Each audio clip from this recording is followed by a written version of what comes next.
পঞ্চগড়ের বোদা উপজেলায় একটি মোবাইলের দোকানে চুরি করতে গিয়ে পুলিশের হাতে আটক হয়েছে আন্তঃজেলা চোর চক্রের 4 সদস্য। বৃহস্পতিবার গভীর রাতে বোদা বাজারের নগরকুমারী হাটে অর্থী টেলিকম নামে একটি মোবাইলের দোকানের তালা ভাঙার সময় নৈশ প্রহরী ও স্থানীয়দের সহায়তায় তাদের আটক করে পুলিশ। আটককৃত ব্যক্তিরা হলেন চট্টগ্রাম জেলার কুলসি থানার মতি জন্না এলাকার মৃত হুমায়ুনের ছেলে সিদ্দিক, কুমিল্লা জেলার মুরাদনগর থানার সোনাকান্দা এলাকার আব্দুল আওয়ালের ছেলে বশির, একই জেলার দেবিদ্বার থানার আলমপুর এলাকার মৃত শাহজাহানের ছেলে তৌহিদ, শেরপুর জেলার নালিতাবাড়ি থানার বাগটাসা এলাকার মৃত আক্কাস আলীর ছেলে রমজান।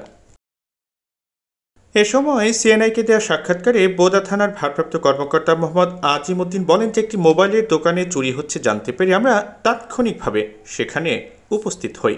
আজকে সকাল 6টা থেকে 6:30টার সময় বোদা বাজারে অর্থী টেলিকম নামক একটি মোবাইলের দোকানে চট্টগ্রাম, কুমিল্লা, শেরপুর সহ আরও বিভিন্ন জায়গার 4 জন চোর এই দোকানের তালা কেটে ভিতরে প্রবেশ করে এই দোকানে থাকা যেগুলো দামি অ্যান্ড্রয়েড ফোন সেগুলোকে দুটি ব্যাগের মধ্যে ঢোকায়।